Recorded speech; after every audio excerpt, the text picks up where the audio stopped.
Why is Suge really in the penitentiary right now? For killing what's up, Baba Louie brother, wasn't it? No, it wasn't Bobby Louis' brother. He ran over. He ran over.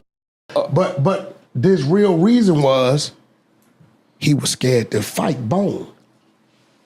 Bone wanted to fade. He fired on him through the window. Bam, bam, get out, get out. Instead of Suge, what'd he do? Threw the truck in reverse, threw it in drive, threw Bone off, bagged over him, ran over his leg, and then tried to make a run for it. See, this is the world don't want to see it for what it. Suge Knight got 28 years and killed his homie because he was scared to squabble Bone. Oh. Think about what I'm telling you. All Bone wanted was a squabble. Wasn't no gun there. Bone had a walkie-talkie. All he wanted was a squabble. Why? Because you just went to Bone's place of business when they was filming Straight Outta Compton and called him a bitch in a hole and told him he was only acting this way because the police was there. So Bone left the east side, went to the west side, called him, and took off on him through the window and said, get out, let's get out. So if Suge would have put it in park, opened the door and squabbled, Terry Carter still be alive? He would have never caught the murder in the pickup truck. He's back with another installment of hip hop history. And here again, I'm agreeing with Wack 100. But in that clip, you just heard Wack 100 speak about why Suge Knight got all that time.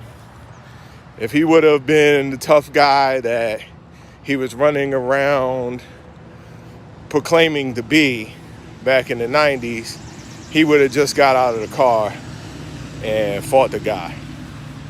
But anyway, so in this next clip, I have a clip from Fat Joe giving his perspective on how much Suge Knight was a terror back in the 90s. Check out the clip. I'll be back. And so you hear all this Suge Knight, and I don't care what they say. I didn't grow up with Suge Knight. You worked for the source. So you, my man, I'll let you state your opinion on this, because you was around, right? They was not scared of Suge Knight. They was terrified of Suge Knight. Right. I mean, terrified. I know. No, to death. To death. Wow. Okay, I'm not talking, I mean. Like I said in that clip, it was Fat Joe detailing his first experience around Suge Knight. And, you know, you can be a tough guy around some suckers. You know what I'm saying? But real recognizes real. And in this next clip, you hear Tony Yayo and his experience when he was around Eminem and Dr. Dre, and they, you know, bumped into Suge Knight and his crew. We around Dr. Dre, so it's like, yo, we gotta do what we gotta do. So what happened? He lights the cigar and then he just lights the cigar, and it's the shit about Suge. He light the cigar and he trying to see what you gonna do. Yeah. So Eminem, 50, everybody outside, nigga light the cigar. I was bugging because I seen this is when I knew Eminem was real. He's like, I don't give a fuck, man. This is when I knew. I'm like, damn, Eminem is a real nigga. These niggas. 50 niggas outside, what's up? And then the nigga Suge just walked away. The Mexican niggas looked kind of confused, like they didn't know what's going on. But niggas came outside. Eminem came outside 100%. One of my OGs taught me a valuable lesson. A reputation means nothing to somebody who does not know you. Now, in this case, you know, Dr. Dre knew Suge. Eminem knew him, but I don't think that they knew each other well. So people who are thorough, they don't care about all that reputation stuff. That gets thrown out the window. You know, real recognizes real. Once you see a dude as a phony, you're gonna see through it like glass. So in this next clip, you're gonna hear Akon's experience with Suge when Suge Knight was, you know, at the end of his rope pretty much. He was running around with Ray J, probably extorting him, and he was trying to get Akon to pay him 25 grand for some guy named Detail who was supposedly signed to Ray J first. So Suge was in Ray J's pockets and trying to run around and bully people. And this is the interaction that happened between, one of the interactions. There were many of it, but this is just a little snippet of what Akon went through dealing with Suge when Suge was running around after he had blew the money and the connections that he had with Death Row Records. But check out the clip. Well, then 2009, there was a situation that happened with Suge Knight. Right. And was he your road manager? At the time, yeah, he was my road manager. Okay. Yeah. Robert Carnes Jr., yeah, who goes by Big Job. Big Job. Right. You know Suge. Yeah.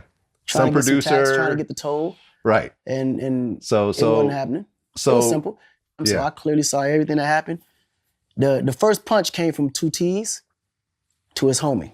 Okay. Because at the moment when I grabbed him by the neck and started talking to him, the homie looked like he was about to pull. Yeah. And that's when 2 T's hooked off on him. Homie fell, and the gun fell to the floor with it. Mm.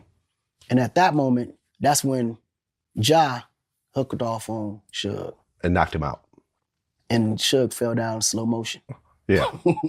And that's when Big D grabbed me and the gun that was on the floor and took me to my room. Right. And then according to Ja, security ran in and started tasing him. And in this club security, when they came, Yeah. I was already out the back door. Right. And then from what I heard, was that Suge actually pressed charges against Ja. No. Suge did more than press charges. He sued. He did more than sue. What did he do? He did what everybody mad at 6ix9ine about. He told. I'm just saying. He did. The moral to the story is you can be big and bad, but at some point, if you playing a character, you will get exposed. So it's easy to just be you. Don't sit around and try to finesse those who are weaker than you. You being a parasite on people who are weaker than you just shows that you are a full-blown sucker yourself. Then, you know, he running around, he acting like he this gangster, and then when he gets put on his pockets, like they say, stolen from my West Coast brothers, when somebody put him on his pockets, then he's sitting around pressing charges. I don't know no real dude, none of the guys that I know that handle themselves like Suge does would have ever pressed charges. They would have just waited until they saw the person and got down again and kept on getting down until they felt like they got their get back. Point blank, period. By him pressing charges, it just shows that he is a sucker. And I know I have this delusional mentality where I feel like the street code is something that should be followed, but it's just embedded in me. When somebody takes an L in a fight and then they press charges, all respect is lost at that point, at least from my perspective. But anyway, just my 2 cents. You can sell it, keep it, throw it away. It doesn't matter. And, you know, on that note, peace. But man, Suge is crazy.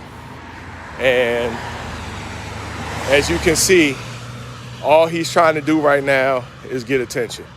So I'll be back at y'all later. Hey man, like, comment, or subscribe. Peace.